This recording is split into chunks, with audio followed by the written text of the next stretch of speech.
Sava Studios presents the Metametheus Project.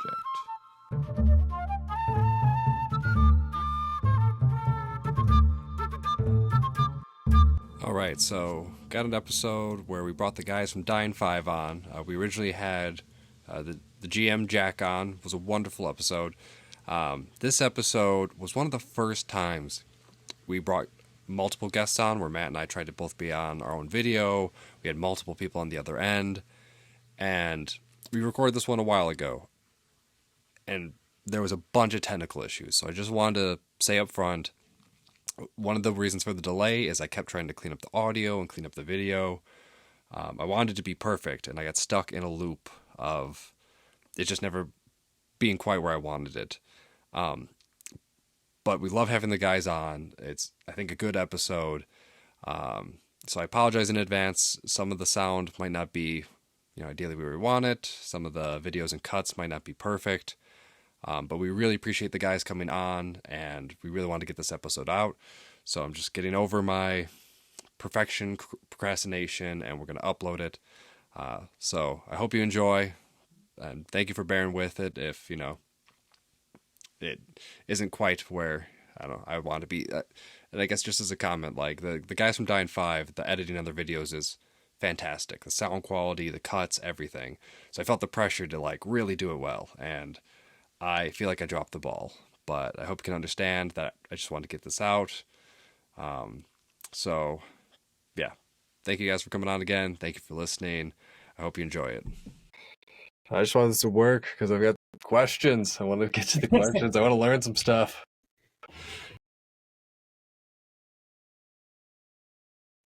We did interview ourselves. What did you think about the most recent episode? Hated it every second of it. The most recent episode you posted. Don't spoil anything for me. Have you not listened to it yet? Oh, I did. Of course I did. He's saying don't spoil anything past what we posted. Oh, Right. okay. Yeah. You got to the end of the most recent episode? Yes. The one that came out today, right? Yeah. Okay. Yeah. Okay. So you know Homeboy gets shot through the neck. Yeah, and then that's what a cliffhanger. Yeah. Well, I was wondering when you switched to initiative, I was wondering if because then it's rolls, right? So it's like there wasn't 100% chance he was going to get murked. So it's like, what's going to happen? That's why I like the actual play. It's because I know as a listener that it could be anything. I know what it seems like is going to happen because he's just like, oh yeah, somebody's watching us.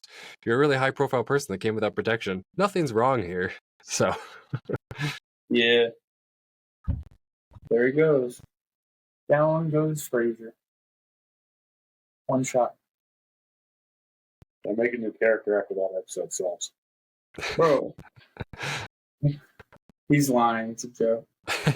Now you spoiled he didn't die. What? Yeah. You spoiled that Peter didn't die. Oh, Yeah. I guess I'll just hop into my question since I don't know if he's coming back or not. fair enough. What attempted? Yeah, got a message from him that he's having trouble with it. Gotcha. He just needs faster internet. This is why I pay the big bucks for the fast stuff. Oh. Cool. Are you here to stay? I don't know, man. Here for a good Fair time, enough. not a long Fair time. enough. Yeah, right. I wish with the interwebs you guys could pull from my bandwidth because I have plenty. Yeah. Our bandwidth. Yeah. All right, so how did the decision for the Russian accent come along? Yes, please. Honestly, my motivation behind my characters is always to make them as unique as possible. And certainly when you only have audio to convey that, each of my characters have had different accents. I tried and failed really badly one time to do an Australian one because it just kept dipping into British. It was rough. But had a British accent before, and I was making this big beefy guy, which I'd never played. I guess kind of one of my other characters. He was like a squat little dwarf who was pretty buff. He had a Scottish accent though, but I just seemed to fit. And at first, my idea was to do the Transylvanian accent, but I felt like that was too on the nose for a game. vampire type character. So it was like the closest adjacent one that would kind of fit the general vibe I was going for. Because Renester, I'd have to look it up, but the name is like a couple of Polish words mixed together too. So sort of Eastern European side of things. So it just seemed like the best fit at the time, really. Yeah, I think it's that offshoot of being like the classic vampire thing that makes it seem so natural for the character. Right. Yeah. That's what I thought you did. Yeah, I was that was my initial plan, was to do just straight up Transylvanian, but I just sounded like a really bad caricature of Dracula. So. I can't imagine some of the more serious moments. Oh no! Why would you stop? Yeah.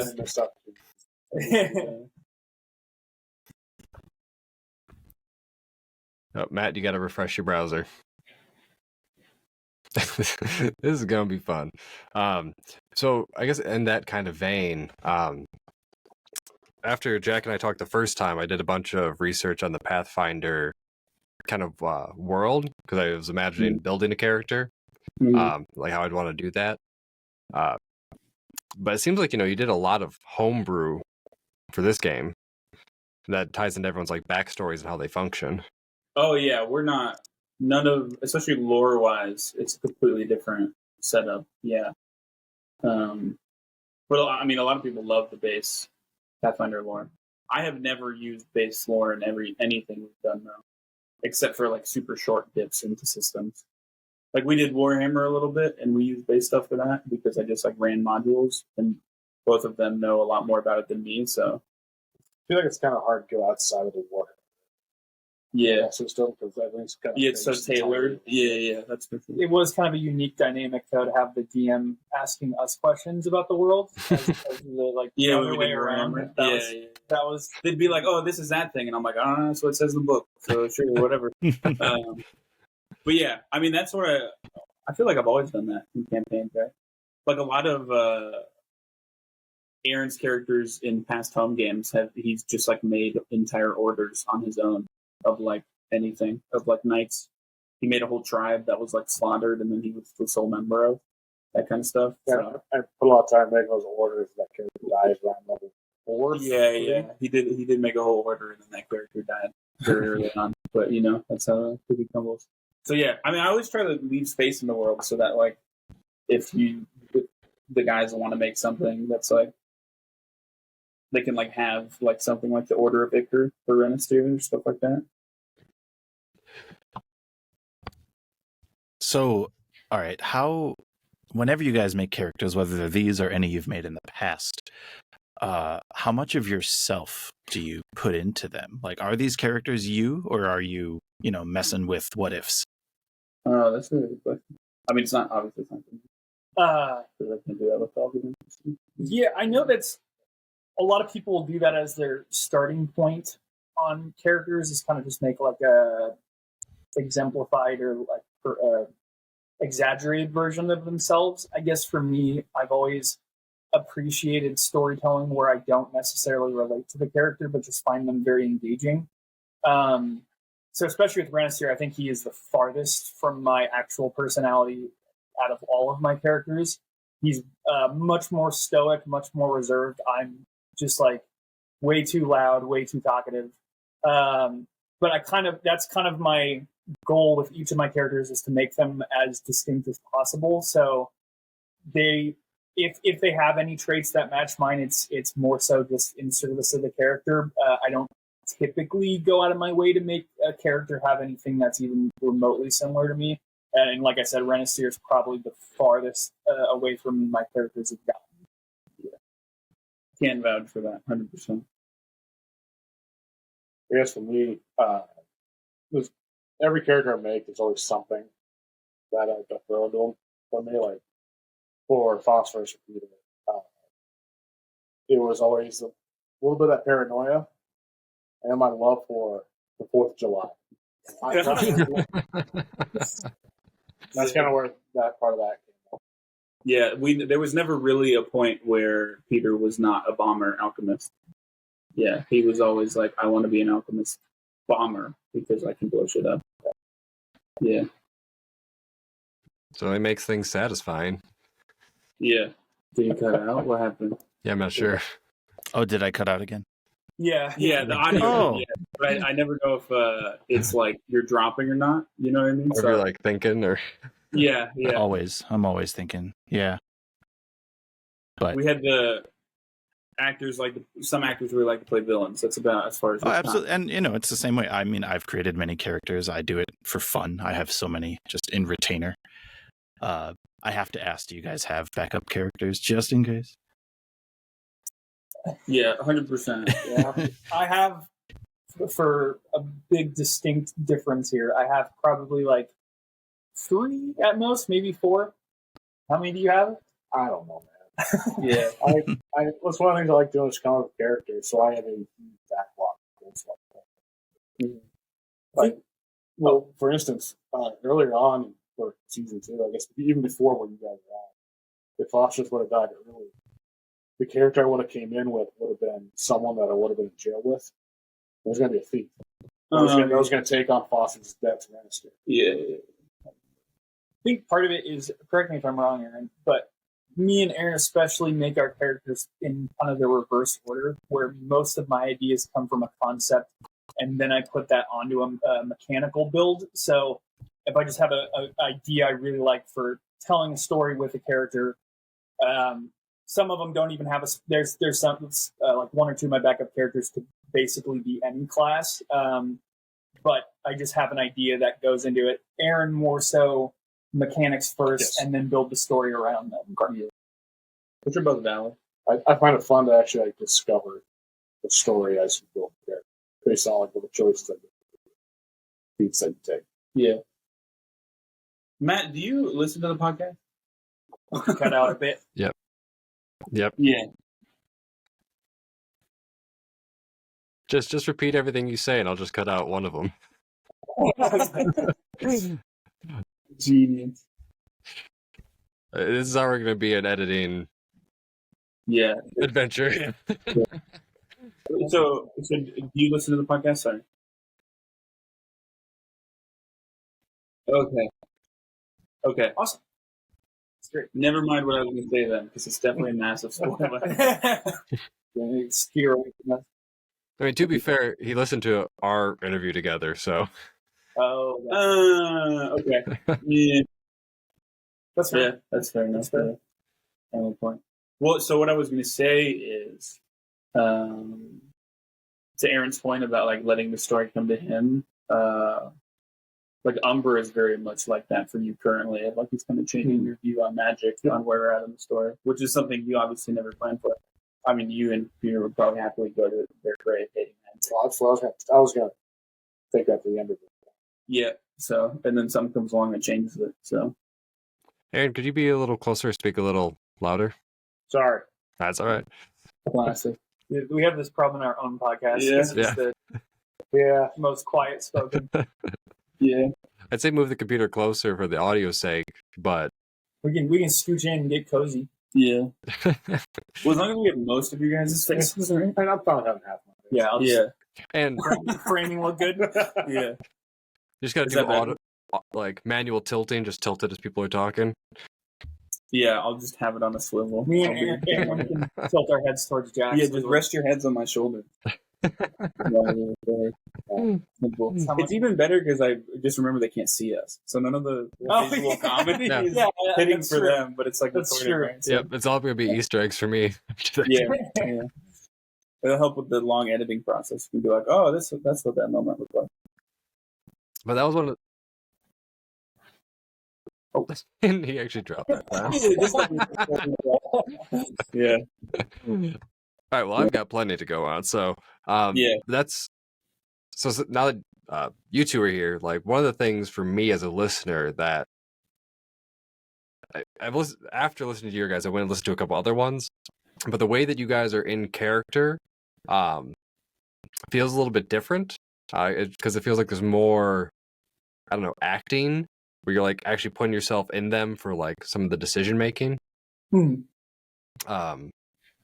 a way that like other characters are tropey, so it's like, oh, like of course they're gonna do this, but it doesn't have that same, I guess, dynamic. Especially with like the Umber thing's a good example, where it's like you have this, it's not just, oh, like I hate magic and all that type of stuff. Like there's that growth like that a character naturally would do in those situations. And I think you guys both listened to Jack and I's episode, right? Yeah. Yep. Yeah. So like I mentioned, like I got hooked because of just the description of phosphorus. But at the end of season 1, I physically had tears on my face from that Renisteer scene. So I mean, you guys really get into it, and I think it makes the story so much more in depth and keeps it like moving along in a very organic way. Yeah, I would definitely say that a lot of us come from a background of just enjoying stories of various forms. Aaron, I know, likes to read a lot of books, and we all kind of consume different forms of media. Yeah. So Can confirm you watched anime growing up. Definitely didn't 19, say that wrong. 19, Yeah. Not that there's a point of shame or anything. Yeah. But good part for me. But essentially, I think a lot of us, none of us really have much of an acting background. I mean, I did drama briefly in high school, but like it was all, it's high school drama stuff, so it's not like anything too intensive. But like, I think a lot of us just come from a standpoint of knowing what we like and don't like about stories and kind of what pulls us in and what pushes us away. So I think a lot of us kind of came in with that perspective of trying to keep a good story and characters that actually feel believable. I mean, as believable as a giant lizard man can be, but like believable in more their characterization and motives and how they adapt. So that's honestly like hearing that made you emotional was like crazy to me, because that's always the part that I'm always the most self-conscious about, because if you can tell from the recordings, I make way too many jokes. And so when the serious moments happen, I'm always like, I really hope that came across as genuine and not like really cringy or way too hard. And like hearing that it didn't was like wild to me. Yeah. Yeah. I mean, the way you guys approach it shows in the end result. So I think a big part of it too is probably less for Micah and John, but more for Aaron and Taylor. I don't think it's offensive to say that like you and Taylor are the least like wanting to like do voices and like get very into character, right? But there's a lot of ways that you can be a character outside of that. And when I first pitched the podcast to you guys, I think both you and Taylor did a very good job of making characters that would be quite easy for you to do that with. Like Micah's, like he says, he's playing a character that's basically completely not himself in any way, and he enjoys doing that, and he does it well, just as Aaron is playing a character that has, I don't want to say a lot, because it makes you sound like a terrorist or something, but you know what I mean? Like, just in the way they go about things, there's a lot of similarities, mainly liking to screw with Micah Funch when staring him. I feel like it's more John at this point. Well, yeah, that's true. It's John, the person. Yeah, Well, not the character. I think I'm too used to your antics. That's the Yeah, issue. yeah. You built it. Yeah. You have built Yeah. a tolerance to Aaron. We've talked about it a lot, right? I think I've said it multiple times. I think a lot of shows are haha funny guys. Not a lot of shows have haha funny guy moments, and then also have serious moments, which I really want. I don't think I ever want to do. I never want the Dying Five to become like serious all the time. I don't think it'd be possible with me, John, and Micah at the table. yeah, it wouldn't be as fun, I imagine. Yeah. It'd be Hello? a very different energy for sure. Hello, Matt, you back? Yeah, and I have thoughts. Yeah, okay. Figured you would. That's why. Yeah, definitely. No, and you guys touched on an important point. I mean, most of the streamed RPGs, a lot of the live stuff that you guys do, and obviously Critical Role is like one of the more famous ones and those nature. Yeah. Those folks are like improv based, which is usually a comedy thing. You can't really improv drama all that much. It feels like a soap opera. That's the scripted, like, the Song of Ice and Fire, the Game of Thrones that's drama, but that's all scripted. That is rehearsed and acted. That kind of has to be that way. Whereas real genuine moments can come up during improv. But if you try too hard to make it dramatic, it becomes pretty obvious pretty fast. So I'm glad you guys let it all happen naturally. That's a good thing.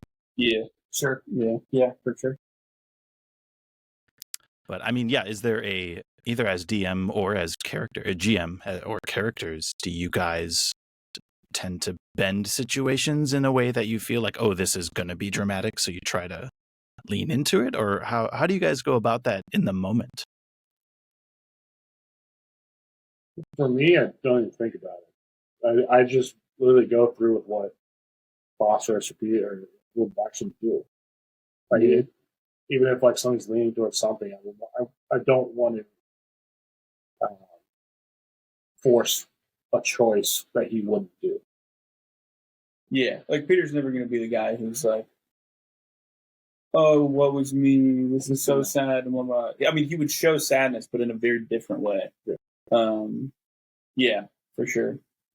I mean, I wouldn't say I force it, but I'd throw up meatballs to him. You know, like the whole Kubo thing is a perfect example of that. Like I never know how they're going to respond to it or how well they're going to handle it, but it's like, yeah, obviously that's intended to be more serious when you're telling a mom that her son is possibly dead or is dead, right? You can't really go at that as a moment of like, let's just make jokes about it, you know? Mm-hmm. Yeah, I would say for me, it kind of depends on the situation. Most of the time I try to let it fly freeform. There's been a few situations where I know that I'm about to do something. Renister is kind of, ironically, I'm not even the oldest one, but he's kind of the de facto like father figure of the group. And so there's situations where I know I'm about to go talk to somebody and I get the general like vibe of what I'm trying to convey and try to keep that theme going throughout the scene. But I never, similar to what both the other guys said, I never want to go in with like, I'm going to say this and hopefully he'll say this, or like try to piece it together before it comes naturally, because especially with how it's kind of laid out and re-listening to it, it comes across way less stilted this way. And I think basically confirming that has made that be the idea that I want to run with whenever I'm anticipating like a general feeling of a scene. But yeah, kind of along those lines. That's perfect. And how much does production have to do with the flow of a scene? Because obviously your acting is the main points, but our show would be a million times worse if it wasn't edited, like straight up 100%. Not to like pat myself on the back because I edited, I'm not even saying it in that way. I think a big thing, I mean, I don't ever want to do a live thing in any way because like it's just not the same, especially in combat.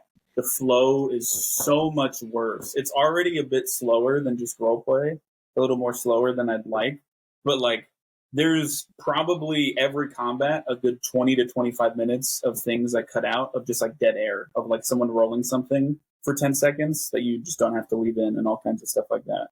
So yeah, I mean, especially early on, we had a tendency to make,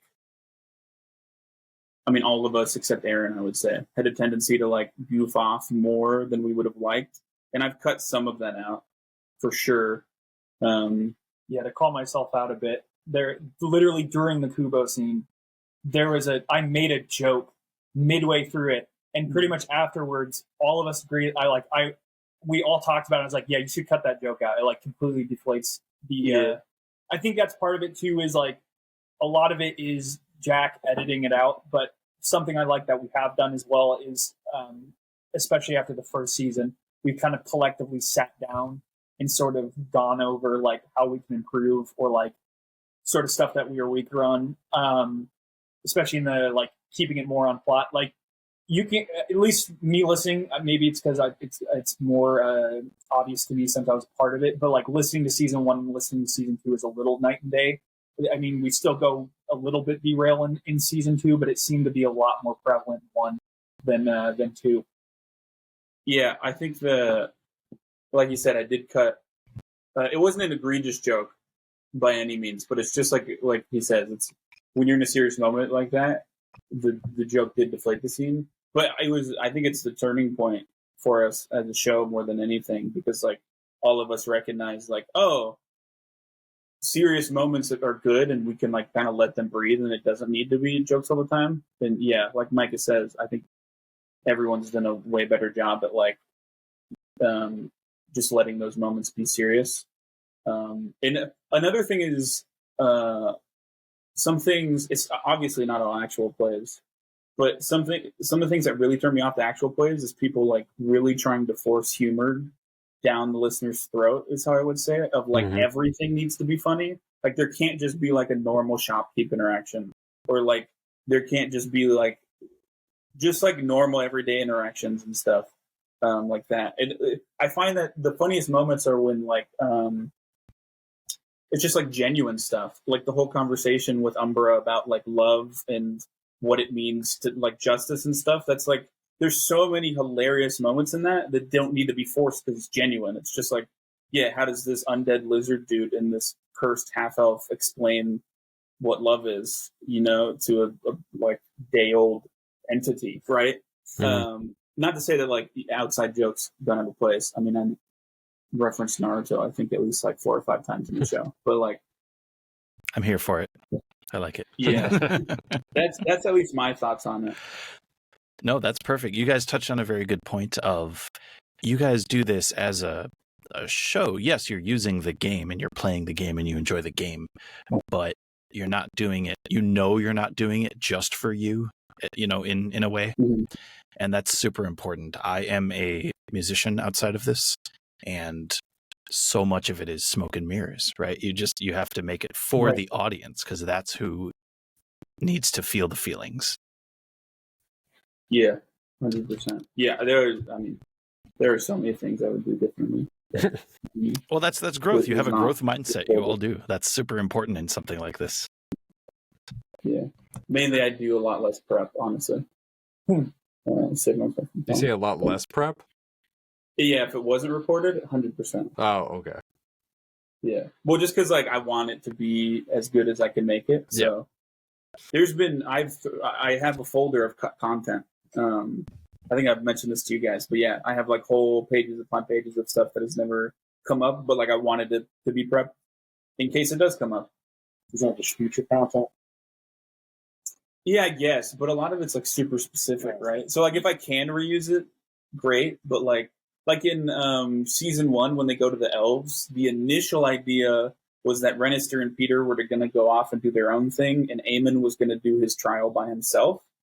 But then it just so happened to be the exact time that John was able to join us, and I was like, I don't really want to split the party up as soon as we get a new character, because you want to like establish character dynamics. So all of the stuff I had planned for Renister and Peter is completely unused, and they never did it because everyone just didn't went the one thing. And I think it would have been worse if we did. And when I say split the party, I mean we're going to do 2 separate recordings. Like they were going to be separate for some time, which I still think would be cool at some point. Well, I guess we do that at some point in season 2. It's not really spoilers because you have no context. But yeah, we did record some sessions with not everyone there. That is cool. I guess something to look forward to. Yeah, that's very interesting. Yeah. Now, are you the only one? Are you the only GM of this campaign, obviously? But are you the only GM in this? You know, do you guys GM at all? Do the others do that in anything? Not really. Well, you did. I did one, but that one was really good. I just don't like GMing. Yeah, it's a lot of work. Taylor does. You have to be the world. It's a lot of work. Yeah, I don't think I'm. I think I'm too set in my ways to try to like be flexible. Yeah, be flexible enough with you. I think you've said that you have a difficulty of like not railroading. Yeah, the ideas that you have, which is totally fair. I feel like if I DM, I'd have to struggle with that same thing. The only one outside of us who has is Taylor or Eamon. We were all part of that campaign for quite a while. See, isn't it weird that like these people, like you guys are Mike and Aaron to me, but like they know you more as your character, right? So you have to be like, Taylor. Well, Eamon. You know? Well, it's funny because that campaign was a similar setup to this for a while because he was living out of state, but he was also DMing. So we had to look at him through a computer screen, and there was like, if too many people talked at once, the audio would cut out for him. So we'd all be like joking and laughing in person, and he'd just be staring blankly through a computer screen. And it was a surreal experience. It was like Mr. House from Fallout New Vegas. Have you ever played that? It's just like a face on a screen. It's pretty rough. But yeah, so these two don't. John DM'd very briefly when we first got into D&D. Neither of these two were a part of that at the time, but he's still, I think, the favorite person who's ever DM'd or GM'd that I've had for me. But he just doesn't like it. He just enjoys playing way more than he enjoys GMing. But yeah, I don't think the show will ever not be me GMing it. Well, just because the editing come with the GM role. I still probably edit it. To be honest, because that's even more. To ask someone to GM is already a lot. There's no way I could be like, yeah, also edit it as well. Also, I don't know if you guys like. None of you edit audio. Yeah, I do. In that way. Yeah, I do. Oh yeah, for you. Yeah. For some I'd be reason, the for only me, one. I always forget. I'm like, well, that's a video, so there's no audio. That's easier. Yeah. You consider it literally. Yeah. Yeah, no, that's fair. I think if anyone took a shot at it, if like for some reason we did consider, I might fill that role, but I think Jack knows how he wants it enough that I wouldn't want to unless like that was a necessity. Yeah. And there's a little bit of like when we very very early on I sat down with everybody. Well, not Taylor and John because they were busy, and now they have given me shit for it for not doing it with them, but they didn't want to do it at the time. It sounded so petty. But like Micah and Aaron have both made parts of the world that like have never come up or we haven't like dived into in any way. But we like sat down because the world's just so huge that. In like inevitably, if you're the only person who like has their fingerprints on the world, I think it's like starts to feel like a little too Jack, if that makes sense. So I'm always open to them, and even like the Order Iker would never have been a thing if Frenister wasn't a thing, and that's a whole like world building thing to go into. Like all of the Isoki Kingdom is like needed to be made and placed and slightly personified because Peter is from there, right? Or like is an Isoki. So just stuff like that. I kind of like, I guess kind of like before, I build it as I go so I can leave room for them to add stuff if they so want. Well, I mean, we also sat down. You asked me to help them come up with some of the Pantheon stuff.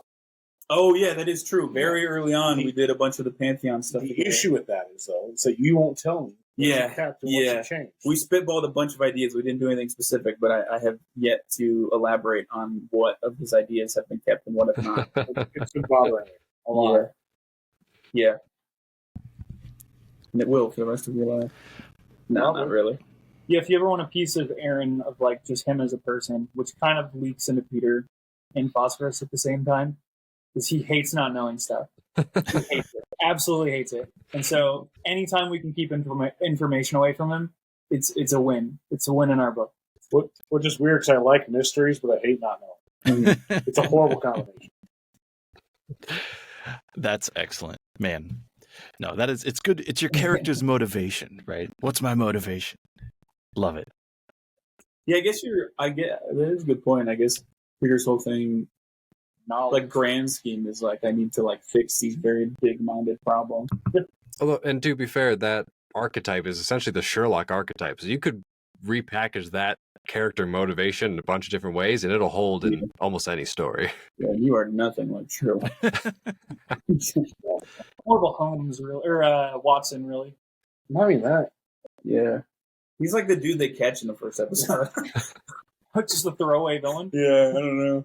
I mean, to be fair, I think Peter is probably the closest to being the villain, depending on some set choices. I think he has the easiest path to be the villain. I would say he's the most neutral. Yeah. I think he's actually the least likely to be a straight up villain. Yeah. I just think he's already in the gray area. You know what I mean? The perception of him is more the villain thing, because even in the last episode, where it's like, well, somebody's watching us. If it was going to be anybody I know, oh yeah, it would be the Wrench. Diego thinks it's you. Oh, for a second on the roof. Got it. Yeah. Yeah, I think everyone else, except maybe Diego, I feel like, well, maybe Eamon if he goes off his emotions too much. But I feel like, especially Raiji and Renastir, I feel like they have more of a path to go down of they think they're still being the good guy, but are actually like a bad person.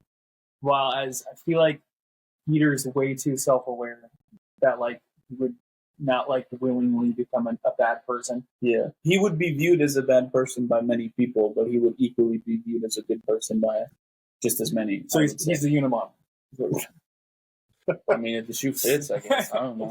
Not the hero that Wakuzana deserves, but the hero it needs. Yeah. Goodness gracious. I do want to ask, and I forget if Michael covered this with you, Jack, already, but why fantasy and not, sci-fi or straight up, non-magic, fiction history?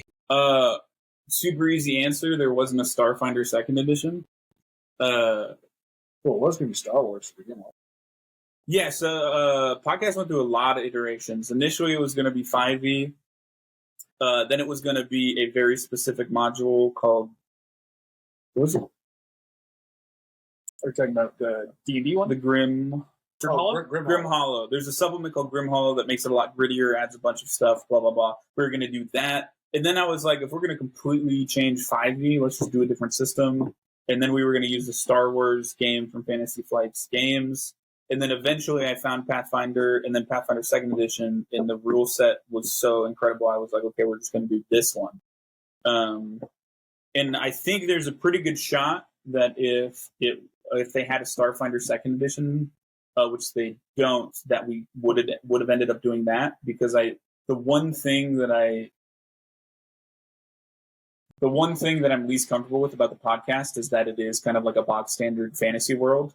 In broad strokes, there's obviously a bunch of differences, but it's just not that's so common in actual plays, right? It would have been nice to do something very different. But yeah, I mean that's the main reason, because Starfinder 1 and Pathfinder 1 are very similar in that they're like pretty cool games, but they're not nearly as like fine-tuned and balanced as 2nd edition. Plus, Starfinder 1st edition doesn't have the free action system, which I think is like, I could play any system. Like, if I had to keep only one thing from Pathfinder 2nd edition, it would be the free action system, and we could move to anything else. But it's just so intuitive and tactical in comparison to a lot of other things. Sure, yeah, and you're absolutely right. The free action does, because you guys build story. That's kind of your main vibe from the podcast. It's a story, and the free action thing just perpetuates that, which is excellent. You don't want to like stop it and cut it up into just turns all the time. But yeah, I did want to ask you guys, so you're all obviously fans of fantasy. Is that like your main form of entertainment that you like to consume? For me, yeah. That's an easy guess. Yeah, I'm kind of all over the board. For me, it really is something where if something surprises me, or like there's just a character that I really latch onto, or the plot is particularly resonating, that's typically what I'm looking for. I'm like any real setting as far as like sci-fi, westerns, fantasy. One of my favorite stories of all time is the manga Berserk. So like pretty much all over the board as far as storytelling goes.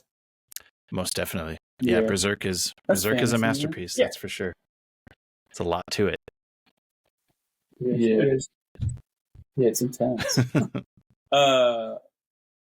I have no idea. I don't consume a lot of media, to be honest, unless it's YouTube or video games. So, yeah, I don't know. I guess I'm pretty just scattershot. Probably similar to Micah, where I'm just like, if it gets me, it gets me. If it doesn't, it doesn't.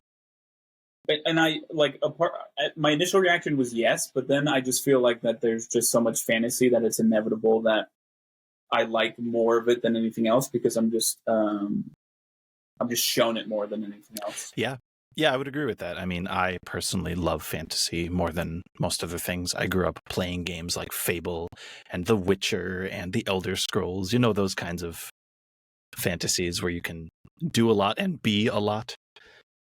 Just the sheer amount of options. Mm-hmm. Like it's not just all Lord of the Rings. That's a famous one and a good one, but people think that that's all fantasy is just that style of it, which is completely not. I mean, Sanderson has blown the genre out of the water as far as, well, it's not just elves and dwarves all that. It's basically sci-fi, but with different systems. But are you guys Brandon Sanderson I fans? think it also lends itself.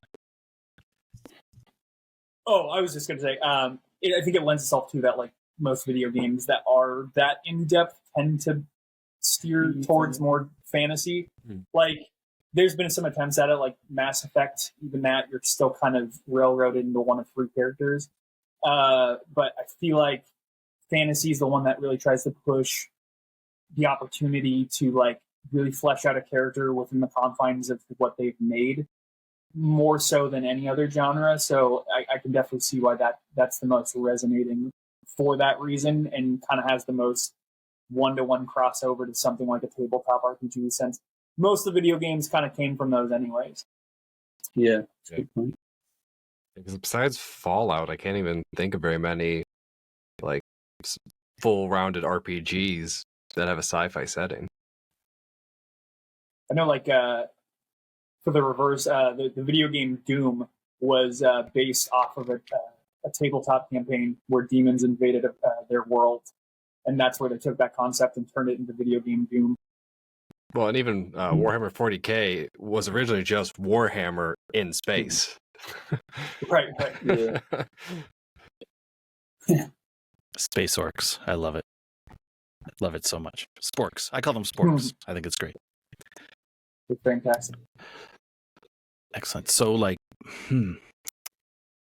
it's really interesting to hear about how the original intent is not what happened, which is pretty natural, but, you know, just casual listeners of the podcast aren't going to know that. They're going to think you had thought of this all in a more or less complete package from the beginning, and that's just not the creative process.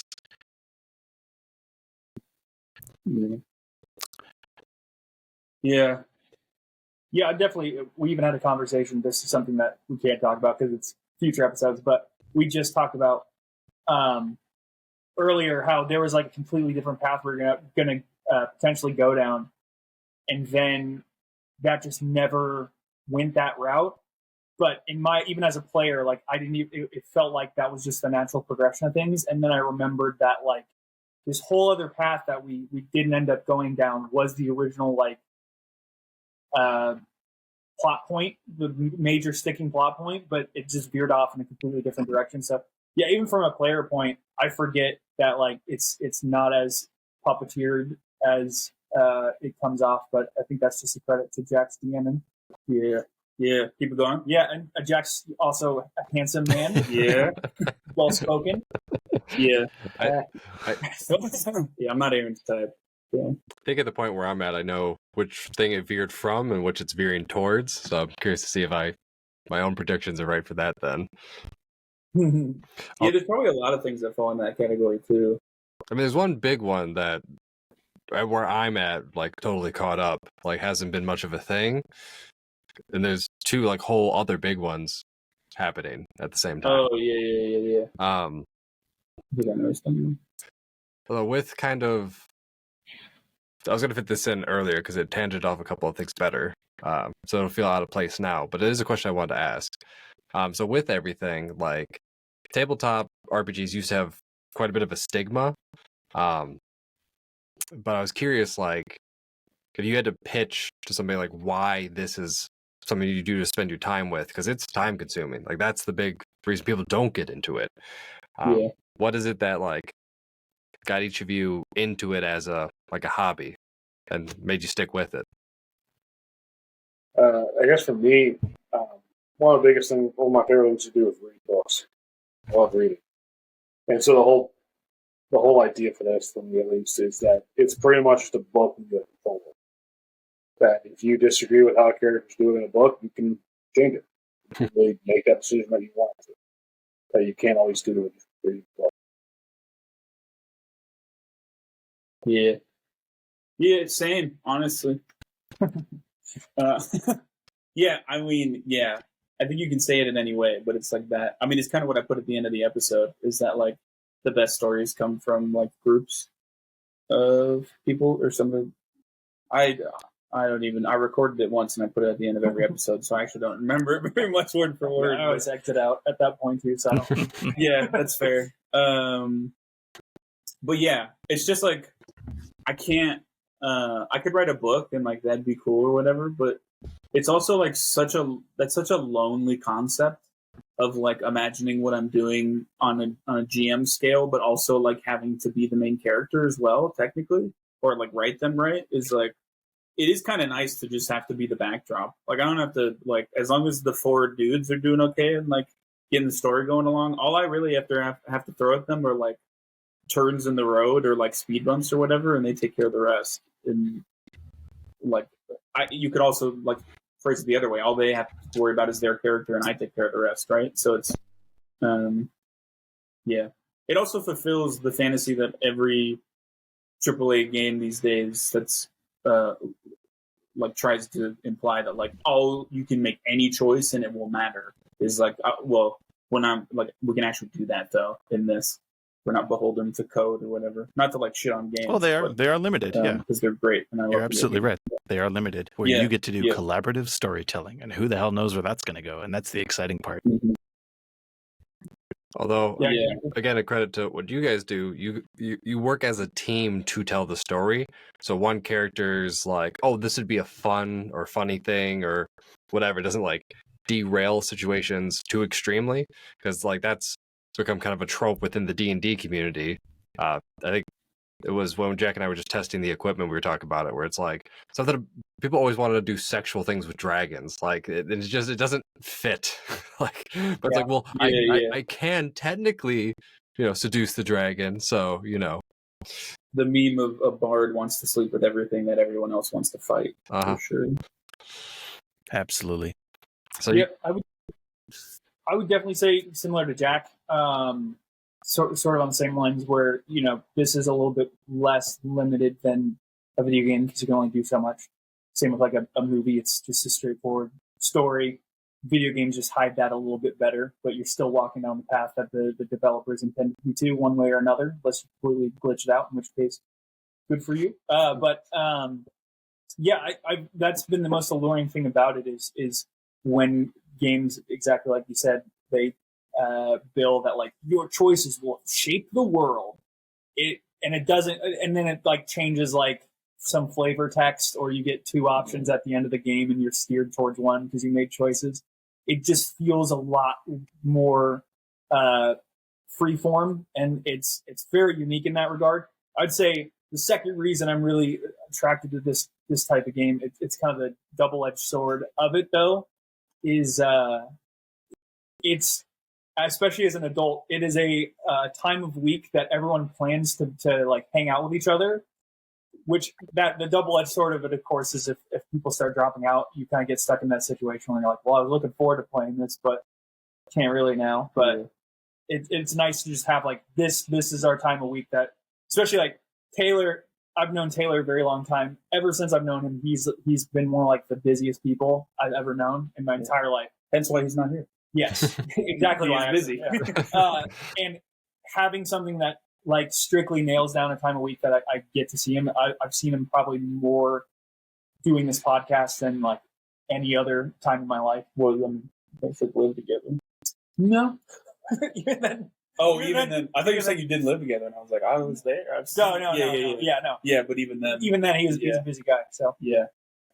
Well, when you're talking about like the choices that actually matter, the thing I hate and I like about this campaign the most is like we have failed multiple. A lot of those that I have failed multiple times. Yeah. Like the whole thing in the laboratory, I'm still so annoyed that I chose wrong. And that laboratory blew up. Well, they don't know choices. Cut content, Aaron. That's in the notebook. No. But like, maybe. I don't actually remember the first one. But yeah, you guys totally could have not. That place could have not blown up. Yeah, that's all 100%. Yeah, but it did. Lost the time. So much information we could have gotten that we didn't. Yeah, like tears in the rain. Actually, I did have a question for you guys about because I'm a dice gamer, as many of us are, and sometimes that's fun. Sometimes it is. The dice can screw you, and that is part of the fun, or they can help you succeed, and that's a lot of fun. But sometimes, do you guys get the feeling that it's not quite in character when you do have a major failure or critical success? Like, because the dice, it's just math rocks, and you add your modifiers and stuff. But sometimes the storytelling gets weird if the dice force you to do that. Do you guys encounter that, and how do you maneuver that? Do you just roll with it? I would say that Jack does a good enough job keeping the failure within the confines of what is possible. I'm not trying to blow Jack too much here, especially on camera. But We can. Yeah. Well, I mean, but it's only being recorded. we know about it. Yeah. No, but I think he does a good enough job, because there have been moments in the past where I've been like, well, that just shouldn't have happened, or like that doesn't make sense. Why would my guy who's like trained in this very specific thing fail at doing this? Usually, I think how you'll circumvent it most of the time is it's an outward force that's just causing you to fail, as opposed to like me just being a bumbling idiot and like doing something that, again, I'm trained in, that I should be doing pretty proficiently, that like at that particular moment something distracted me, or if it's against something they were just outskilled me in that exact moment. So it especially helps with, I think you guys touched on the first podcast together, since you do less combat focused, we're not just up against like a random bandit or like a bear, and we're like these high level people getting like dominated by some like low level creature. Most of the time it's a big enough set piece that it's like, damn, this guy's really strong, or this is a really tense situation, where it doesn't feel too frustrating. And I think that's the key to it, is just making it feel natural, as opposed to like, well, I was just an idiot this day, or I didn't get enough sleep, I guess, or something. Yeah. To build on that, I think the bonus of using a really good rule system is like that doesn't tend to happen, because like the rules make sure they don't. Like the way 2E's built is that it's pretty easy to like know how to like handle outcomes and such. And also something I recommend all GMs do is, if it's feasible for them to do it, don't make them roll. Like if Renister climbs up a ladder and he's a big, beefy, athletic lizard, he doesn't need to roll athletics to climb a ladder, unless there's like stress being put on that situation, like he's being shot at, or I don't know, something crazy, right? It's crumbling under him. You can just do that. I think that's one of the biggest traps to fall into, is like letting these heroic characters, and I think we even take things, we don't lean into the hero fantasy too much, as some high fantasy can, but yeah, just like don't. If there's no conceivable interesting way for them to fail, don't let them fail, and just like let them do it, right? Yeah, precisely. I mean, you can roll dice for every move you make, but man, that would be a frustrating and long and boring game. Let's be honest. Yeah. Acrobatics check every step you take. It's a specific game type where you have to roll for everything. It's the one that, if we ever have a Patreon, that I would DM. We're not doing that. There's a, what's it called? Fatal. Yeah, it's like you roll for everything, like butthole circumference. Yeah. You can die in character creation. It's kind of like, you guys know of the movie The Room at all? You know how that's kind of like the de facto like bad movie. This system is kind of like the tabletop community's like de facto, like this is the worst system. No, people enjoy it. No one enjoys it. That's true. There's a difference between so bad it's good and just genuinely terrible. My goodness. But yeah, we have a running joke that if we ever become extremely successful and start a Patreon, that Micah will GM probably just character creation in that system. And that would be my first time GMing. Yeah. You can die in character creation. Yeah. And I think the only reason it stayed a running joke is because Aaron is adamantly against him. Yes. We like to annoy Aaron. Yeah. That's perfect. Well, to be fair, Aaron likes to annoy us, so we're not bullying. It's a dance, the dance of friendship. I love it. That reminds me of there's a YouTube video, and you know, in the Lord of the Rings, where Sam and Frodo are walking out of the Shire, and it's, you know, if I take my next step, this is the farthest I'll ever be. There is a YouTube video for the listeners who don't know that every step Sam takes farther from the Shire, that scene pops up. So it's Lord of the Rings, but every step Sam takes outside of the Shire, he says, the next step I take. And somebody edited the whole series, every single clip. Yeah. You think you've seen the extended edition, but wait, there's more. Yeah.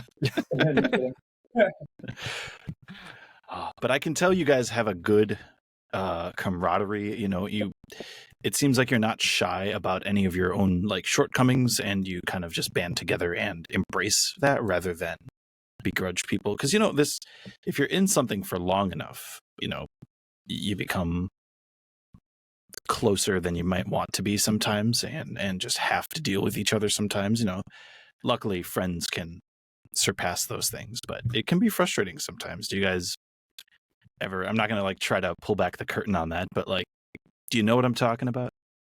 Yeah, we fucking hate each other, man. Yeah, we're really good at it. I was gonna say, fucking hate Micah.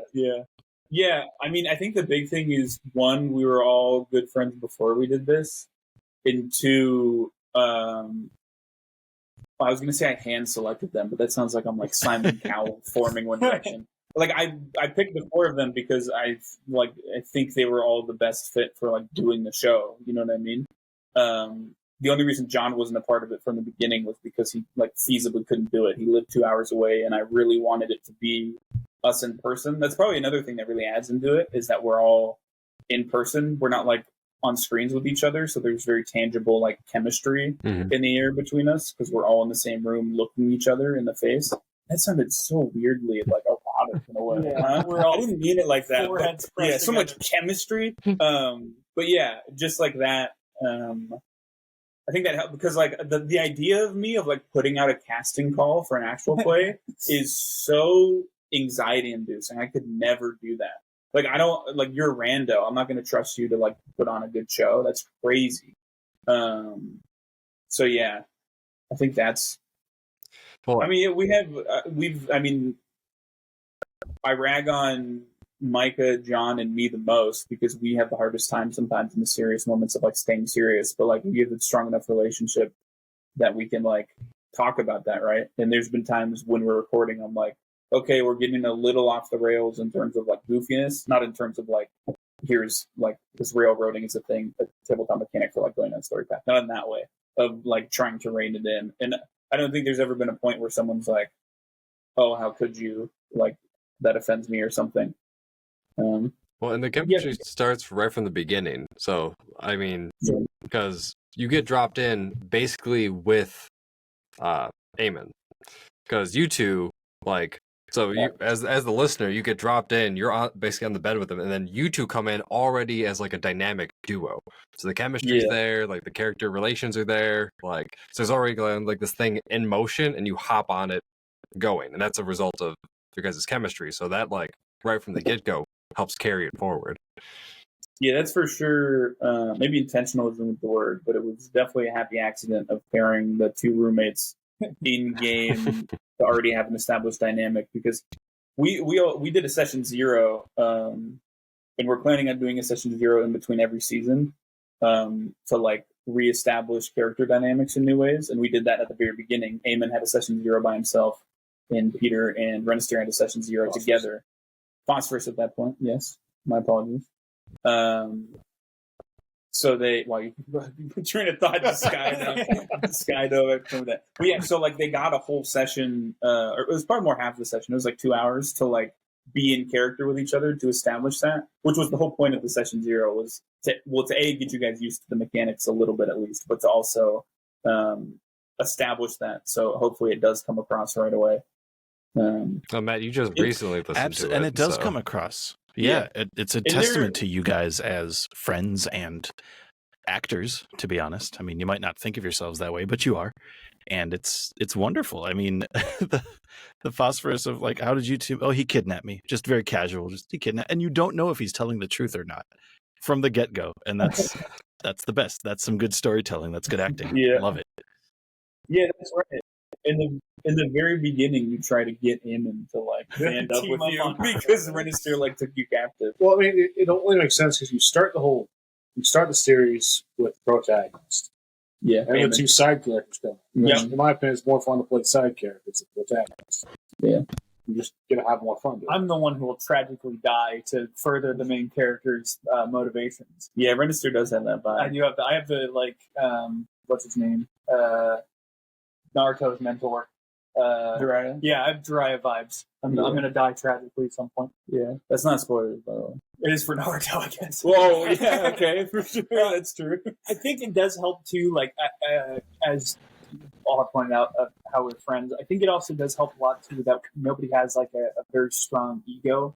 Not to like compare us to like huge musical artists, but in the creative field especially, you'll see like music duos like Simon and Garfunkel or like the Beach Boys or something, where a lot of them fell apart because there was one person who just like thought of themselves better than the project, or like got disgruntled because they felt like they didn't have enough attention or something along those lines.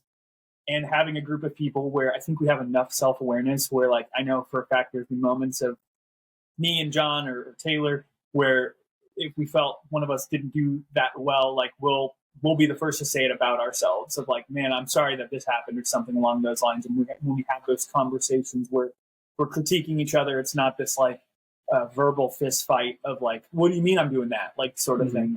Everyone's kind of receptive to criticism, which I think is very important in something like this where you're all kind of putting yourself out there in a creative sense. Because otherwise it would just, I mean, again, pulling back the veil a bit, we've had a couple of moments where not necessarily angry, but frustration with either a moment or like with somebody's character that's nobody's taken it to a personal level where we're genuinely frustrated with that person. It's more of just like, except for Aaron, because Aaron's petty. But well, he gets over it. yeah, he gets over it. He sleeps on it. We ignore him. No. It's more so just like, I think everyone understands that it's a story. At the same time, it's also a game, and we're all friends. We're all here to have a good time. So even in those like tense moments where everyone's like, it's like high stress or very heated or something like that, nobody really walks away with hard feelings. Absolutely. It's funny. The campaign I'm DMing Waterdeep Dragon Heist from Dungeons and Dragons, which is an interesting story. And one of my players, I was playing a shopkeep and offered them a sale with stipulations, and she went full blown like Karen on me in character, and it was immaculate. She like and she was doing like the head bob, the finger out head bob type stuff, like in character. Oh, it was glorious. It made me uncomfortable. Like as a musician, I've worked in customer service my whole life, and I was having like traumatic flashbacks of like, I was just getting triggered from it. It was glorious.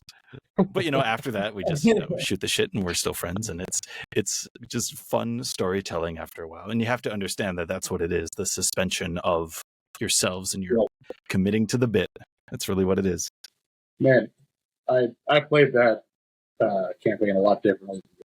It's What? Compared to like campaign? Oh, the Waterdeep one. Yeah. Because when I ran through it, I was a warlock with the masculine faces, and I had the active feat, and so I murdered a lot of people. And I had built identities of like actual NPCs that I could just run through. That's kind of like a Karen if you think about it. Yeah. Like, well, his patron was a Karen. Oh wow. Yeah, well, the greatest Karen of them all.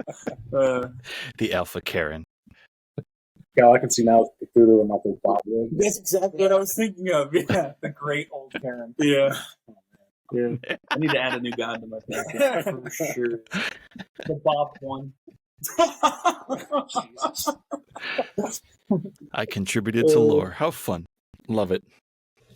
Maybe that could be the Patreon thing instead of the room. Just go for one that's all goof and just run like a mini campaign just for the Patreon people. Yeah. Do you guys? Yeah, I mean that's kind of. Do you guys have like a list of Patreon ideas? Michael and I have one as well, so we're always thinking of what can we make for Patreon rather than just hand out. Do you guys have that kind of stuff as a more entrepreneurial adventure? Not physically. We kind of like shoot the shit about it a lot of ideas, but the main reason we don't have any right now is because I don't know if I've ever told this to you guys, I guess, but like my whole idea is like right now, the only thing I really want to focus on is like making a good show, right? Right. I think that for me personally, if I were to like dive into like, let's start a Patreon and what would we put on that Patreon? It's just with the amount of time I have to work on stuff, it would just be taking away resources of the little time I have to just like make the show as good as possible. So there's a list in my head of like simple ideas, and also to be upfront, we're probably nowhere close to where that would even like be an option in terms of like listener base. Currently, we get like 25 downloads on average per episode, which isn't nothing. Because I had this talk with Michael, what was it, like Sunday or something? Of like we started averaging at like 10, so like if you look at it by pure numbers, we've basically doubled, which is. Yeah, it's great. I'm not like downplaying it anyway. My point is just that like I personally don't feel like we're at a point where I want to focus on that. I just want to focus on putting on the best show that we can. Like I said, yeah, there's a head list. Like the idea of him, like I think that's legitimately would be funny of Micah GMing the Fatal thing. I think I also, the other idea that I remember that was thrown around is Renasteer. I wrote some. I have it in a notes pad on my phone, but I have actual verses for Renasteer's holy book. One of those tiers would be to write a full-fledged, like, religious book. Like a Bible-esque, not like, Bible's just the only religious book I know of, is why I'm saying that. But like, yeah, like an actual scripture book, yeah. Yeah. There's also that quiz thing, too.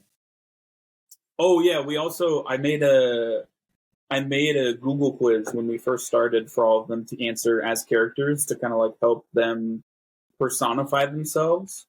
I think it did good, right? It helped. I don't know if we talked about it, but just like everything from like it's just questions of like, are you an introvert or an extrovert? To things like you see a beggar pickpocket someone in the street, what do you do? Basic stuff like that, and some of the answers are pretty funny. And we've always joked about it. Would be funny to just like put those out there on a Patreon or something like that with the questions and answers. Because I don't think Diego ever finished it because he had the quickest timeline of being made as a character into joining the show.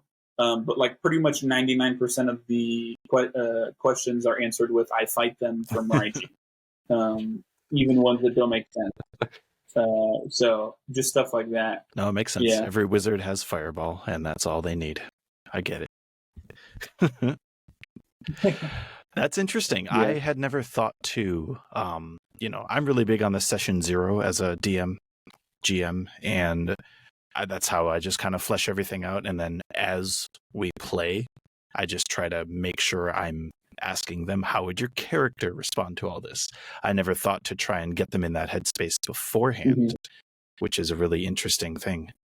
I mean, the main reason I did that is because we were recording it for a show, right? So like, I would never, force them to do something they didn't want to do, but like, I wanted them to be as full-fledged characters as they could be from the start.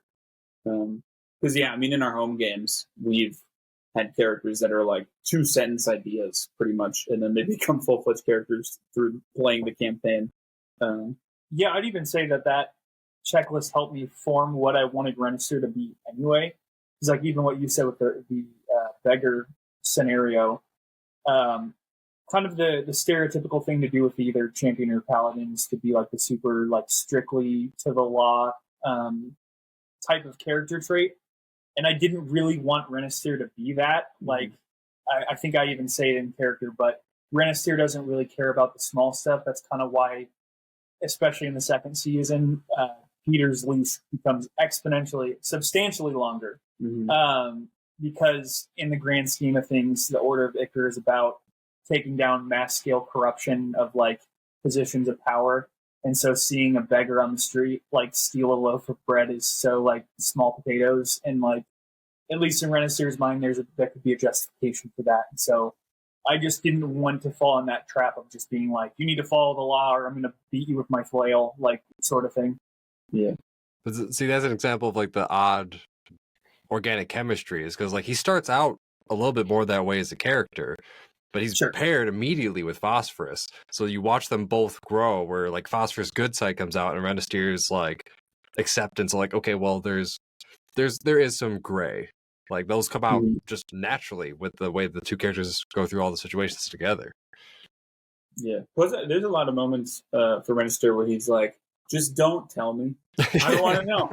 Hey, shut up. If I don't know, I can't be mad at you for it. The perfect millennial boss.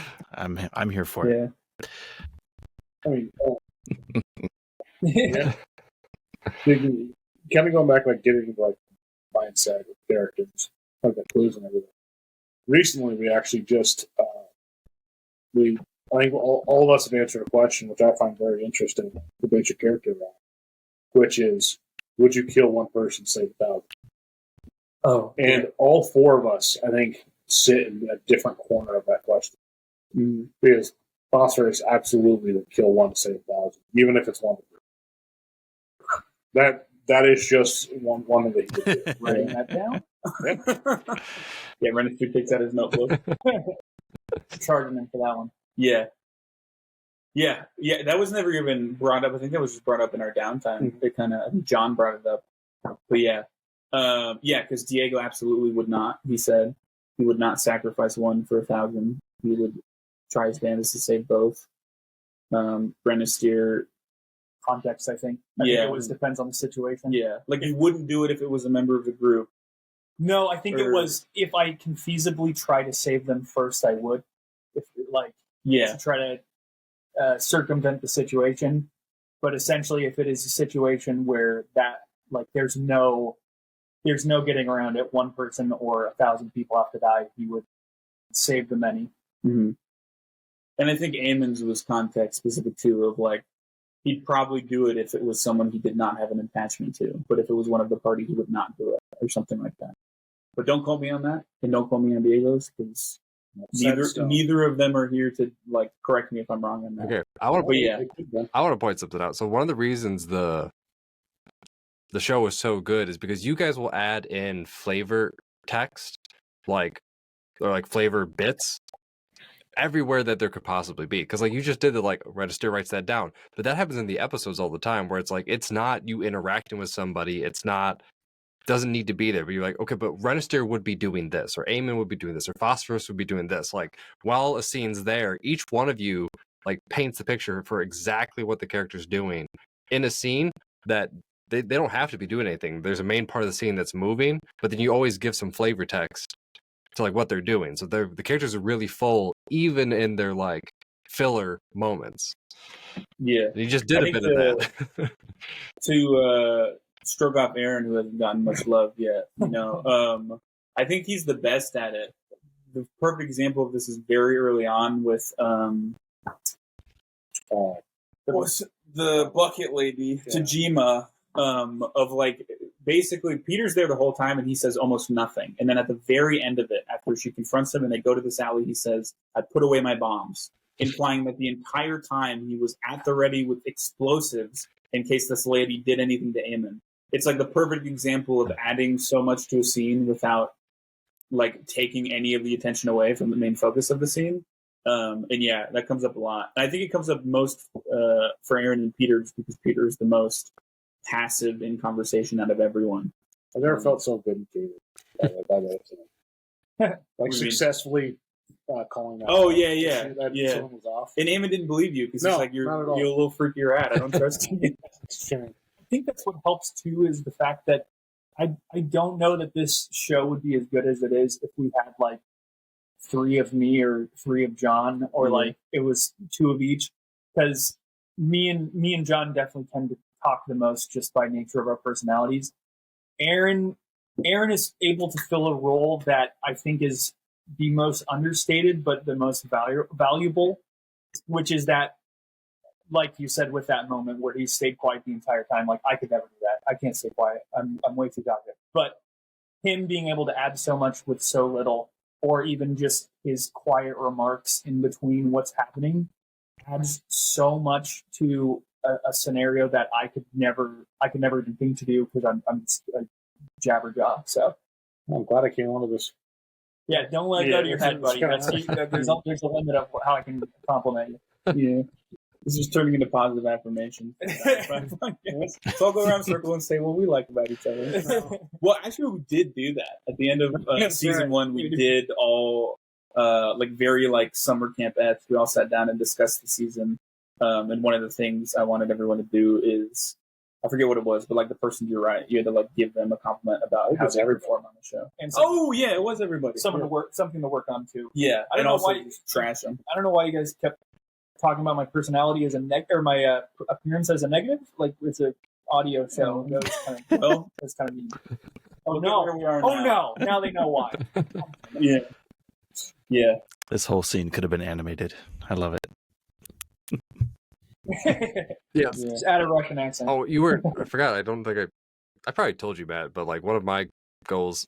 So for our project, like the reason it's called a project and not a pod, it's not the Metametheist podcast, is because it's really just the podcast is the thing that is our like tabletop RPG. It's like every Wednesday we hop on a call. Sometimes we don't record, sometimes we do. That's the anchor. But we really want to be able to like explore a bunch of different things, like maybe do educational stuff, or like a big thing is trying to help support other creators. And even before I ever reached out to talk to you guys, I was like, if we were doing well, I would pay an animator to animate like a clip from you guys. Like even if we just pulled some audio from the podcast as it exists, like because there's just so many moments that would be perfect for like animation. That's one of the things too that I think is a huge advantage of audio, is that like obviously we're sitting here on like a video call, right? Well, I mean you guys can't see us. Yeah. Like it's so much easier for me to slip into the imagination of like viewing a scene in my imagination if I'm not like, this person is a dwarf cleric and it's just like Micah sitting in a chair, right?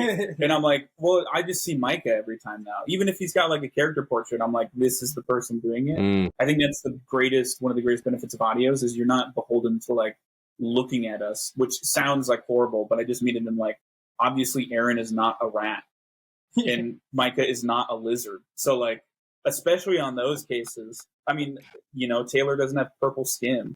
I think for like the first campaign you could get away with it when you do. Is it trying to tick on my head? Oh, right. I'm gonna go flush it real quick.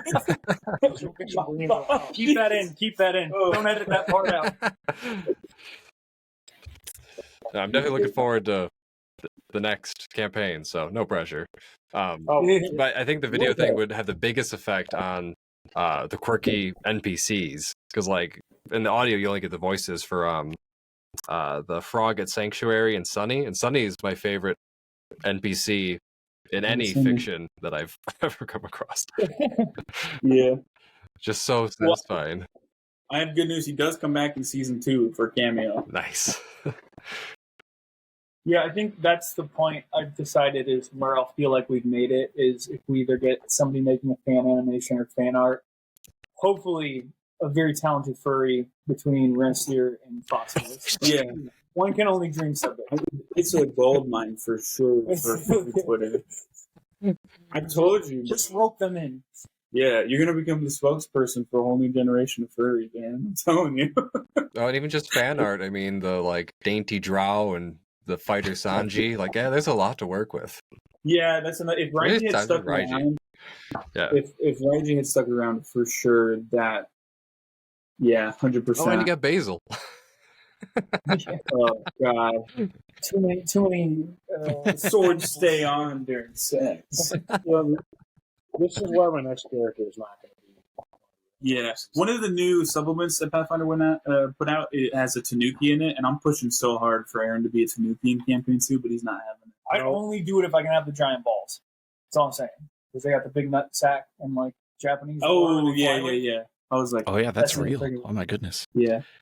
I don't know. I got mesmerized by the. That's great. It was bit in too.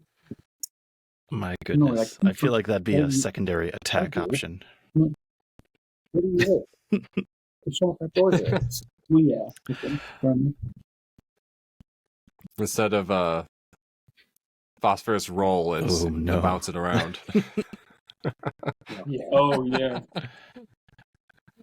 That's the other thing that you do is you are so committed to like continuing to bring up things. If I spent a whole leveled feat on getting that, I want to use it as much as possible. Yeah, well, that one I get. It's just like your insistence of +1 to poison disease every time. It's the funny one to me. What was the one I just switched off of? It was which I kind of regret taking. What? Oh, I was going to do the rat farm. Oh yeah, he was going to take an ancestry feat that let him turn into a rat, like a literal like little rat. Yeah. Yeah, but he did not. I'm sad about that. Kind of devolve? Is that what that basically is? Well, there's an actual spell called Pest Form, I believe, is what it's based off of. See, that's funny because to Renister, you're always in pest form. God, always racist with you guys. Every time. You guys are the most racist people. That is one of my favorite It's bits. the same. Is in almost every episode, you get to call somebody racist just so casually. Just that's. They keep on saying it. They don't stop. Well, I think the funniest thing is the first character who experiences racism is Eamon, and yet he is the biggest perpetrator of it by a country mile. I don't know. Diego's getting up there now.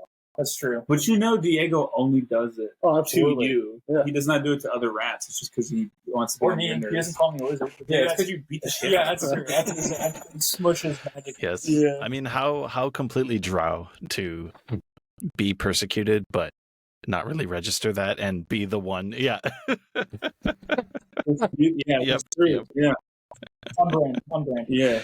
I didn't even think about that. Oh, they don't seem to like me. Good thing I'm better than all of them. Yeah.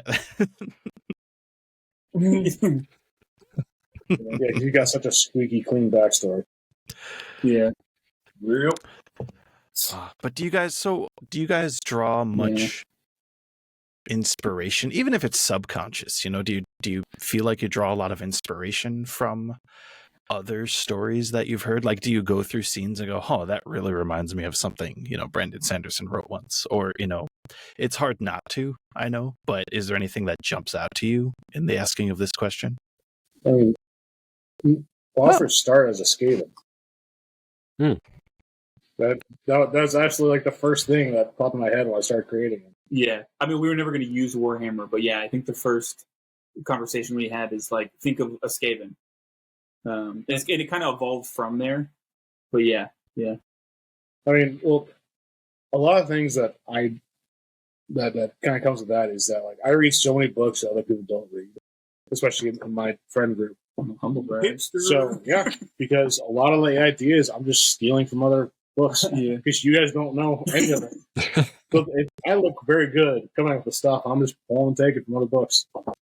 I don't remember anything in specific, but pretty much at least once a day, I experience something that I write down in my notes to use in the campaign, whether never normally like word for word, but like, the idea of, like just recently, I was playing through Legend of Zelda Tears of the Kingdom, and in the very beginning, you like stumble upon a mummified Ganondorf with like a mummy hand on him. And I'm like, that visually is so cool. I should put something like that in the campaign. Not saying that comes up or will come up, but just like, even just basic things like that. Obviously, I'm not going to be like, here's Ganondorf in the campaign. But just like stuff of like, the imagery of like a hand sealing something away. As basic as that. We don't want to grab the ire of Nintendo. Yeah, for sure. don't want them coming after Podcast will get shut down real quick. It's for gone. Sure. Yeah, I would say for me, not necessarily. Personally, I think I'm different from the other guys that I think my least favorite part of the game is character creation. I just, for me, kind of fleshing out the ideas is more fun. Coming up with them, I'm usually like, I don't want to make something really like generic or something I've already done before. So usually at least two of my characters were just either looking at the different classes and sort of just letting it go from there. Or I just made a joke that turned into something. Like my last character I played in D&D, I made a joke about making a warlock with his patron living in a backpack. And that turned out to be a full-fledged character that had like a parent dynamic with this frog living in his backpack. Abusive dad situation. But with Renister, it was literally, it wasn't even intended he comes off very much like a Western type character, where he was this like lawman who was cut down, and now he's come back as this like vengeful spirit almost. And that was just like, oh, Dampier looks cool. And then there was like an archetype of somebody who comes back from the grave. There was a background, Yeah. And of that, someone who's died and come back. yeah, it just sort of came out from there. And then even Aaron had already established his character long before I had, and sort of joking with him about different stuff that since I'm a lawman and he's more of a like more structured agent of chaos. There was just some ideas that flew from there, but there probably is some subconscious stuff that I based my characters on that I'm not like I'm a genius. I just sort of come up with it all in my head. But there's inspiration I can't point directly towards, but just from a lot of stories I've consumed, I know of different like tropes or character designs that I find fascinating. No, that's great. Do you guys like leaning into tropes, or do you try to, we all put our spins on them, obviously, but sometimes you just really love playing, Sure. The elven archer, that kind of stuff. Do you guys lean into those very much? I think it depends. I mean, I created a character that the goal was pretty much to be the knight in shining armor. And he died at level 4. This isn't a previous campaign. I was going to say. Phosphorus was never meant to be the knight in shining armor. This was in that D&D campaign. But yeah. Our session 0 was wild. You went from a knight in shining armor to a rat folk bomber. Yeah. All right. How the mighty have fun. Put in a song. Yeah. I would say that I think each of us kind of approach it from different angles. I think that there's nothing wrong, definitely, with leaning into a trope by any means. That's not something that I'm like looking down on. It's just more for me. I think it pushes me more to try to do something that's a little out of the box, and that's usually what gets me most engaged with the characters. Something I'm not comfortable with, or something that is like not exactly one for one. I think that is Taylor's strong suit with like Eamon. Is that's a character I could never play, but it is in itself so unique to a innately power fantasy type game that he plays a dude who's just like, I kind of just want a normal life where I can like be with my girlfriend and like not deal with all this crazy magic shit. But then he's having to deal with like being a normal person in this world while not being the least normal person out of all of us. And that is a character dynamic that is so mundane on the surface level, but because of that, it's so like innately unique to the setting to be somebody who just is hoping for peaceful days and can just sit back with his girlfriend and not worry about this stuff. Yeah. Well, because I think it's pretty like, especially when you first get into tabletops, and especially if it's D&D or a D&D adjacent game, it's like you kind of like, most people go into it and they're not saying to themselves, well, I'm not going to be the hero. You like lean into that. So I do think it is really interesting that Taylor's like, yeah, I'm not super powerful, but given the option, I might just like give it all away and live a normal life. Would be pretty sick. I do have to call him out a bit on this because I just find it hilarious. Just to give context into Taylor as a person, he used to play Skyrim a lot by resetting and like making characters. Oh, not a uncommon thing, but he had a game where his character was called Norm the Nord, and his entire goal was to live the most mundane life in Skyrim. So he would just go to the markets, sell vegetables. He had no powers. He would hunt deer and sell the meat. Like he wanted to live the most like mundane NPC life as a character. And I think that is the best example of where like a lot of his character ideas come from, is this like mundane person thrown into such a fantastical setting. I love that. It's super like interesting. it's like Animal Crossing, but made by Elder Scrolls. That makes me happy. Yeah. Yeah. Right. Yeah. Also, John is a walking anime trope. So as a person, like everything about his characters, or 99% of them, could be traced back to an anime trope, probably. And he's very blunt and open about that. I mean, Raiji is like, I don't know if you can get That's more fantastic. And it is awesome, the different creative ways people come up with using stuff like that, or their own influences. One of my favorite characters that I've ever played was, let's see, it was a halfling druid, not too out of the box. But I like putting classes in different jobs, I guess. So he's a druid, but he's a detective. Right. Mhm. And he has this, he kind of sounds like Mhm. Foghorn. He's got this kind of southern drawl. Yeah. And so he, and so he has like the kind of a tweed jacket thing Yeah. going on, and he goes and solves mysteries by talking to animals and polymorphing to go spy on people and, using his powers like that. You wouldn't think of a druid detective, but there it is. It's a fun time. But yeah, so putting your characters in similar but different situations. We like putting the familiar in unfamiliar places. Which I think that's a big appeal for, like, how it ended up for you guys is a bunch of the stuff feels familiar from other stories. That's how I got into it. Is I like watching animes. I'm not like into a bunch of animes where I watch, all the obscure ones. But if I'm gonna have a show that I watch by myself, it's always gonna be an anime. But I haven't had time to watch anything. So I just had that itch for like a good binge-worthy thing, and I found your guys' show and just tore through it. But it's because there's this perfect blend of like, there's a familiarity, like when you said the Skaven, like that's exactly one of the reasons I connected with Phosphorus. But all the characters have this, okay, I kind of know who this character's like archetype is, but then they end up being much more unique in the way that you guys interact and like the little flares you give them. So it's this perfect blend of, it's no offense, Matt, but like that was pretty out of the box. I know.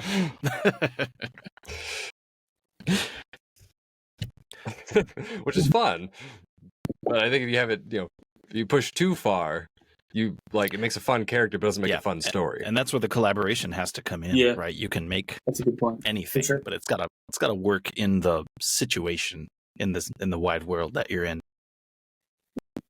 I don't know. Do you guys ever run into that, or it seems like you all work together pretty well in making sure that everything makes sense, even if it's improvised? I mean, we've had a couple, like Micah said earlier, we've had a couple of moments where like in-character stuff has caused a lot of frustration, but we just like talk about it out of character and resolve it. But I mean, there's kind of like a whole sentiment around tabletops of like actively hating railroading, but that could be taken like way too far if, like, for example, like when they went to the Jaedun elves, everyone was aware that like this is the next thing you guys have to do. There wasn't really a part of it where it's like, oh, we're not gonna go, because it just makes too much sense for Aemon. Like, as two friends of Aemon, this is like his one big shot to like understand more about himself. You could, as a player, be an asshole and be like, well, I don't want to go. And then you either just like can't be that character, I guess, or like we just don't do the thing. But like the concept of like, oh, everyone's teleported to this new plane of existence and blah, blah, blah. And then someone's like, well, I have this thing that gets me out of it. And then like you can take a step back and be like, okay, that's cool.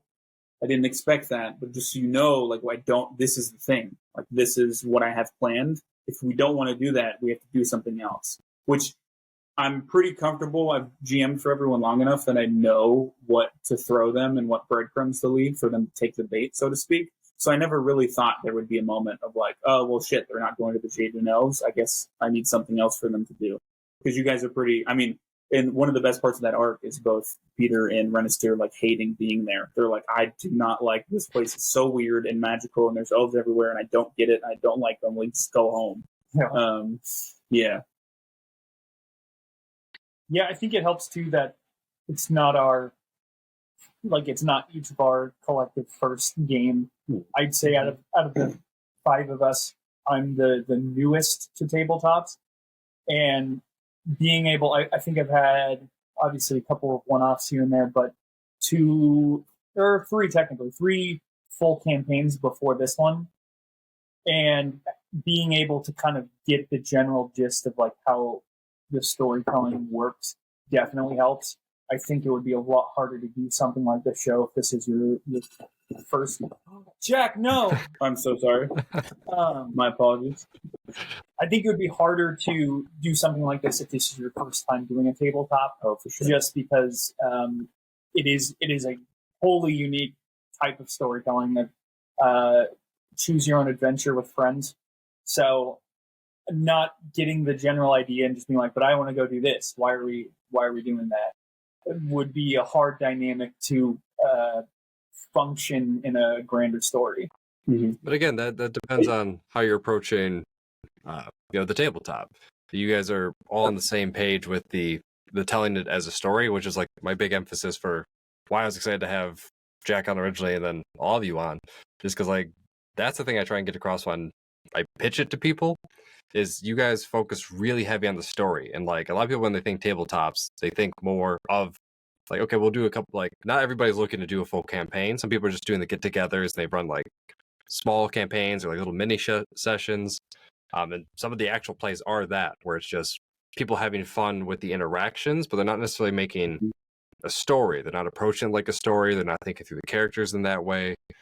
That's something that like all of you are on board with and like put some thought in. And kind of to your point, it's a medium. It's an art form for telling a story. There's, telling a story in a movie. There's telling a story in a book. There's telling a story collaboratively in tabletop. So between the mix of the experience, but also all of your guys' focus, like what you guys doing with the Dying 5 project is like collaborative storytelling. So that's what got me hooked. It's not just, I'm going to go listen to some D&D. That would be an unfair, or, I'm going to go listen to a tabletop RPG. I think it'd be an unfair assessment for what Dying 5 is. You guys are doing collaborative storytelling. And I think that's what is really kind of neat about it, just because I personally haven't seen anything quite like that. And I know a lot of the actual plays try to do that, but it's a hard thing to do when you have so many people, and the mode itself kind of lends itself for goofing off together and just having a good time. Because if you're not recording it for an audience, like the more fun and goofiness the better to some degree. Yeah, our home game is nothing like, or our home game was nothing like when we recorded. Yeah, there's like, it was just, nonstop goofiness, pretty much. It did kind of help though, because there was a point in time where we'd do the non-recorded campaign on Sundays and then record on Mondays, and it was kind of nice to have that day of just complete off the rails, not really cohesive if you're not part of like what we've already cobbled together out of this malformed clay, and then like getting all the funnies out before going to that. I don't know if I could point to an exact moment where the switch happens where we didn't have that day to do that anymore, but I definitely felt like there was a time period where, since we didn't have that release, to like go hog wild with like pulling out our phones and playing random music from like a Sonic game from 20 years ago. Yeah. But there was definitely like a shift over where we're like, okay, we can't treat this like a previous game where we used to get that like energy out. Yeah. But yeah, there was definitely a kind of culture shock of not having that outlet but still trying to keep it reeled in. Which is perfect. I mean, I've seen and heard other RPG podcasts where they are playing, and you can tell they're trying, but they aren't as conscious as you guys are of what you're doing, because they will have inside jokes and it's funny to them. Therefore, they fall into the fallacy of thinking it's funny to other people. Oftentimes it's not. Yeah, that's the big one. Yeah. I think we actually had a conversation too about like trying to curtail like inside jokes and trying to. Yeah. Like jokes that are established in the podcast are great. Like the you always saying plus one approaches and seats. It's like an inside joke in the podcast, right? But if you, I really don't want there to be jokes in the podcast that if all you know about is the podcast, they don't make sense. Because like that just isn't, like nothing is more deflating to the energy of a show is if everyone gets the joke but you, right? That just sucks. And when you have like a table who brings their home game inside jokes to something like this, it would just be tough. And there has been probably like 3 or 4 times over the whole course of recording, which isn't like a really good number. Like that's not much at all. Where like I just cut them because like they're a quick joke about something that like doesn't make any sense. Like in one of the more recent episodes I edited, someone brought up Wraith, which is a character from a previous home campaign, right? So like I just cut that audio because like they don't know who Wraith is, and we all get the joke and laugh at it. But since we edit it, I can just get rid of it. The caveat to that is Taylor wasn't a part of that campaign, so he didn't get the joke. But you know I can't edit that live. But yeah, so we focus on it to begin with. But then, like 1 or 2 times that it does come up, I can edit it out, which is the great part. And also, as well. it funnels the energy so the like quote unquote inside jokes become inside jokes within the world, because you've got the Raiji Peter bit, you've got the +1 to poisons and diseases. Yeah. He's doing it. See, he's doing it right now. Diego, we're not so different, you and I. Like, yeah, but the energy still gets funneled into it. But then it allows the audience to become a part of the jokes too, which is awesome. Absolutely, yeah. I think the other one was food. No, you want supplies. You want stuff you can put on merch, not stuff that falls apart. Yeah. I've pressed Jack about that quite a bit already. Oh yeah. One of the other things we had to talk about is we don't. We've been a little lax on it lately. On what? Is not eating while we're recording. Oh yeah. Like there was a. We did it a little bit in the beginning, and there was a time where I was just like, not in a way of like where I'm like can't eat over 4 hours, but like if someone needs food or a drink, like we'll just break for it, right? Nothing is worse than like going through a conversation where someone's just like chewing. And I think the only time it ever really made it was in character. You get the ration? Yeah, you were like eating a ration, but he was just like eating Doritos or something. So we all just like sat down. We're like, yeah, we can just snack while we're all saying hi together before, and then we take like a 10-15 minute break in the middle, and then obviously at the end we go. So that's another thing we were conscious about, of just not eating while we play, especially because we're mic'd, obviously. I like that you went with the most gamer gunk snack possible. I don't even know what snack. I thought it was Doritos. Chose Doritos specifically. I thought it was Doritos. I don't know, maybe. Oh, okay. I don't know. Put down. Actually, it was celery. Yeah. I'm a health man. That'd be worse. Oh my goodness, the ASMR value on celery is very high. Oh yeah. Yeah, that's true. It would be a lot way crunchier, probably. It's more impressive if I was able to keep it under wraps. See, that's why I listen to shows with subtitles, so I can snack while I watch stuff. That's fair. Absolutely. Yeah. Actually, that kind of does, at least in my mind, it segued neatly into the sound editing that you guys do, and how it just all of us equal. Right. Yep. Our editing. How how it's very immersive. It's super immersive in a not beat you over the head with the extra bits. You pepper it in very nicely. Where I remember one that I was really impressed with, where they are talking to they're helping someone find somebody. This is like episode 2 or 3.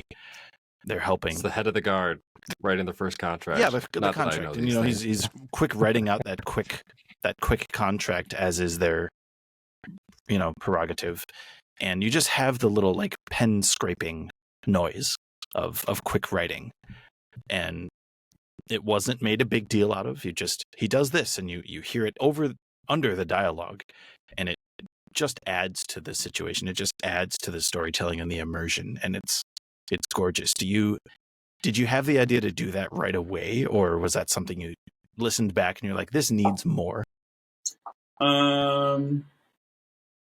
Yeah, probably not right off the bat, mainly because I had never done something to this degree before.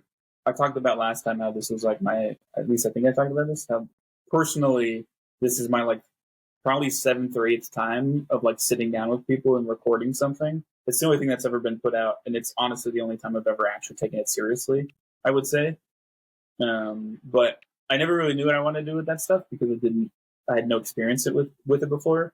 But one of the things that I think really helped with that is that we record way ahead of time. So like we were halfway through season 1 before I even started putting stuff out. And all of that time I was just like figuring out how to edit stuff. And I've gotten better at it and I know what I like to do more now. But if we had just recorded the first session and I had turned it into an episode, it would have been so awful in comparison. And yeah, I when I edit, I put all the audio together, and when I'm listening to our like voice files, I make notes of like what to add in, and then I go back and add all that stuff in. And the stuff that I find, like you say, that's the coolest, not that part, but like you say, is under the audio. It's like additive. It's not the focus, because if it was the focus, you'd be like, oh, that's just a canned sound effect at the end of the day. But since it has the like storytelling and like the us talking through it to back it up, there are some exceptions to that. Like I think there's a point where Peter like really blows something up, and like that's a focus for sure. Like everything cuts and it blows up, right? But most of the time it's just like background stuff like that. Even just like in the most recent season, Renster has a whip. Adding just like little whip sound effects to when he hits stuff is like just a little bit of that extra sauce, so to speak. Although your sound effects for like going in and out of initiative have ruined other actual plays for me, because like it has that like Final Fantasy Pokemon feel where it's like you get the noise, the music changes, like all right, we're there. So when I hear other people just be like, all right, roll for initiative, and the same background music's going on, like there's no either that or it's the same to it, it's like the same track from The Witcher that everyone uses, which is great, but everyone uses it. I didn't like. Yeah. I get all of our sound effects and music off of a like site that I pay for to like get the usage of and stuff. So that's where all of our stuff comes from. And I mainly use that for music, right? Because we could get free music probably, and it probably shows that have the same music as us because like you can just pay for it to get it, right? But it's like you say, it's like, oh, that's that one track that everybody uses. All right, coming up on the 2-hour mark, and we've historically had trouble with the internet connection because it's recording and uploading and doing live at the same time. Ironically, mine has gotten better over 2 hours, so that's cool. It's true. Yeah. But man, so I want to ask. It's a question about Jack for the others. So is he? Because he's so he's the GM, and you just heard him describe kind of his creative thought process in the editing. Is he like that with everything, or is it just this show that he's really like sinking his teeth into, or is he just this kind of person? No, it's terrible. I